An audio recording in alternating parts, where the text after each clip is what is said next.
السلام علیکم ناظرین، میں ہوں آپ کا میزبان سید منیب اور آپ دیکھ رہے ہیں ہمارا یوٹیوب چینل۔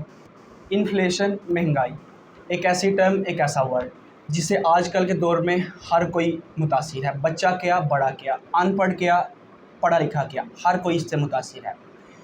ناظرین، 2021 کے اندر مہنگائی کی ریکارڈڈ شرح 9.5% تھی، جبکہ مئی 2022 کے اندر اس کی ریکارڈڈ شرح 21.3% تک چلے گی۔ مہنگائی کے اثرات مختلف سیکٹرز پر دیکھتے ہیں۔ آج ہمارے ساتھ اسٹوڈیو میں موجود ہیں سینئر اسٹوڈنٹ جن کی اکانومی پہ بہت گہری نظر ہے۔ آئیے ان سے بات کرتے ہیں، ان سے پوچھتے ہیں انفلیشن کیا ہے، اس کے اثرات کیا ہیں، یہ کیوں ہے اور اسے نمٹنے کے لیے ہم کیا کیا کچھ کر سکتے ہیں۔ السلام علیکم اسامہ، میرا سب سے پہلا آپ سے کویشچن یہ ہے کہ انفلیشن کیا ہے، مہنگائی یعنی کہ اس کو ہم کس طرح ڈیفائن کریں گے؟ وعلیکم السلام، thank you very much for having me on your show. مہنگائی کی ڈیفینیشن میں اس طرح کروں گا کہ معیشت میں موجود جو بھی چیزیں ہوتی ہیں جو کہ لوکل پروڈکٹس کے لیے لوکل لوگوں کے لیے لوکل پروڈکٹس کے طور پہ استعمال کی جاتی ہیں، ان کی قیمتوں میں مسلسل اضافے کا نام مہنگائی ہے، جسے ہم افراط زر بھی کہتے ہیں۔ بیسیکلی اس کی ایگزامپل میں آپ کو اس طرح دوں گا کہ جیسے میں ایک لوکل مڈل کلاس فیملی سے بلانگ کرتا ہوں، میری منتھلی انکم 35,000 ہے یا 30,000 ہے یا 25,000 ہے، تو اگر اس میں اپنا بجٹ ارینج کرتا ہوں اور وہاں پہ میرے ایکسپینسز اس بجٹ کے مطابق ایلوکیٹ نہیں ہو سکتے، تو اس کا مطلب ہے کہ میں مہنگائی سے متاثر ایک اسٹوڈنٹ ہوں، ایک لوکل سویلین ہوں یا ایک ممبر ہوں سوسائٹی کا۔ اسامہ، آپ کا پوائنٹ لینے کے بعد دوسرے کویشچن کی طرف چلتے ہیں۔ اسامہ، انفلیشن، مہنگائی، اس کی وجوہات کیا ہیں؟ یہ کن وجوہات کی بنا پر اتنی بڑھ رہی ہے؟ آپ اس کے بارے میں کیا کہیں گے ایز اے اسٹوڈنٹ؟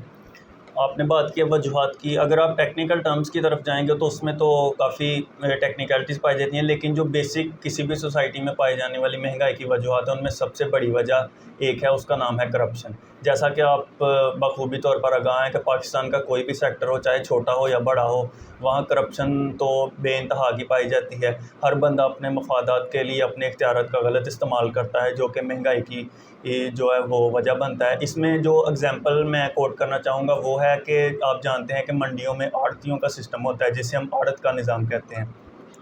وہ اس طرح ہوتا ہے کہ جیسے میں ایک کاشتکار ہوں، میں نے ایک سبزی لگائی ہے، تو میں نے وہ آڑتی کو 5 روپے میں فروخت کر دیا ہے۔ اس آڑتی نے اس میں اپنے مفادات کے ذریعے، اپنے ٹیکسز کے ذریعے، اپنے پرائسز کے ذریعے پیسے نکالے، اور جب وہ مارکیٹ میں پہنچی تو وہ ہوگی 40 روپے کی۔ 5 روپے کی اس نے مجھ سے خریدی، جب وہ 40 روپے کی مارکیٹ میں سیل کرے گا تو جو درمیان میں اکانومک ڈفرینس آ رہا ہے وہ مہنگائی کی صورت میں عوام پر پڑا جائے گا۔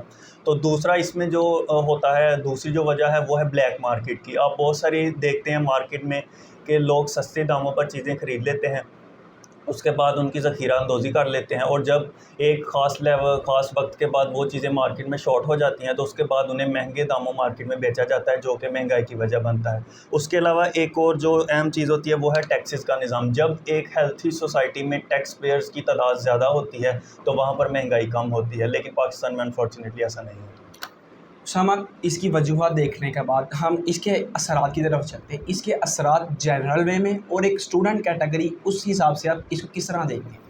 جنرل وے میں اگر آپ دیکھیں، جیسا کہ میں نے آپ کو پہلے اگزامپل دیا ہے کہ اگر میرا 30,000 کا بجٹ، میری منتھلی انکم جو 30,000 ہے، اگر وہ اس کو ری گین نہیں کر سکتی تو میں مہنگائی کا شکار ہوں۔ اگر آپ اسٹوڈنٹ لائف کی بات کرتے ہیں تو میں ایک اسٹوڈنٹ ہوں، میں نے روزانہ یونیورسٹی میں آنا ہے، مجھے اپنی ایک اسپیسیفک پاکٹ منی بھی چاہیے، کیونکہ میں نے یہاں کے اپنے ایکسپینسز بھی بیئر کرنے ہیں، میں نے اپنا خرچہ بھی اٹھانا ہے۔ اگر میں بائک یوزر ہوں تو میں نے اس کا پیٹرول بھی پورا کرنا ہے، پھر اس کے بعد میری یونیورسٹی کی فیس ہے، میرے دوسرے بجٹس ہیں جو میں نے پورے کرنے ہیں۔ تو ایز اے اسٹوڈنٹ اگر دیکھا جائے تو مہنگائی، اگر لوور کلاس کا اسٹوڈنٹ ہو تو وہ مہنگائی سے بہت زیادہ ہٹ کرے گا، اگر مڈل کلاس کا اسٹوڈنٹ ہے تو وہ بھی اس سے کافی زیادہ ہٹ کرتا ہے، کیونکہ اس کے بھی اپنے ایکسپینسز ہوتے ہیں۔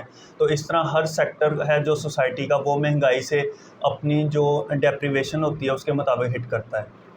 اسامہ، ایز اے اسٹوڈنٹ میں آپ کی رائے چاہتا ہوں، مہنگائی کو کس طرح کم کیا جا سکتا ہے؟ اور اس کے ساتھ ساتھ ایک بات بھی ہم کرتے چلیں، اسٹوڈنٹ لون جس کے اوپر بہت زیادہ انٹرسٹ لیا جا رہا ہے، جو بے سہارا اسٹوڈنٹس کا ایک بہت بڑا کہہ لیں ایک سہارا تھا، اس کے بارے میں آپ کیا کہیں گے؟ کوئی اپنی رائے بتائیں، اس کو ہم کس طرح کم کیا جا سکتا ہے، مہنگائی کو کس طرح ہم کم کر سکتے ہیں؟ مہنگائی کو کم کرنے کے لیے سب سے پہلی بات، جیسا کہ میں نے آگے بتایا کہ جو آڑت کا نظام ہے اس کو ٹھیک کرنے کی ضرورت ہے۔ اگر ہم جو لوکل مارکیٹ کا کاشتکار ہے یا جو لوکل مارکیٹ کا پروڈیوسر ہے اس کا ہم ڈائریکٹ لنک اگر اپنی فیکٹریز کے ساتھ جو انڈسٹریز ہیں ان کے ساتھ کر دیں تو درمیان میں پرائس گیپ آتا ہے وہ ختم ہو جائے گا، جس سے مہنگائی کم ہو سکتی ہے۔ دوسرا ایک اور پوائنٹ ہے سپر مارکیٹ چینز کا۔ اگر آپ چائنا کی ایگزامپل لیں تو چائنا میں سپر مارکیٹس پائی جاتی ہیں جو کہ لوکلی آپ کو ڈفرینٹ ایریاز میں مل جاتی ہیں، آپ وہاں پر جاتے ہیں اور جا کے اسی قیمت پر جس قیمت پر وہ چیز پروڈیوس ہوتی ہے جا کے وہ آپ خرید لیتے ہیں۔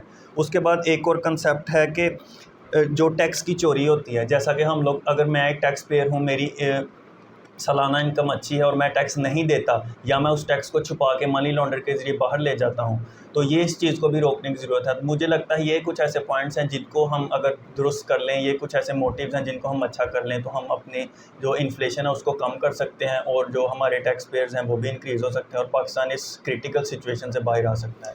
امید ہے ناظرین آپ کو ہماری ویڈیو پسند آئی ہوگی۔ اگر کوئی کویسچن ہے انفلیشن سے ریلیٹڈ تو آپ ہماری کمنٹ باکس میں پوچھ سکتے ہیں۔ اگر ویڈیو اچھی لگی لائک کریں، شیئر کریں اور ہمارے چینل کو سبسکرائب کریں۔ ملتے ہیں اگلی ویڈیو میں، تب تک کے لیے اللہ حافظ۔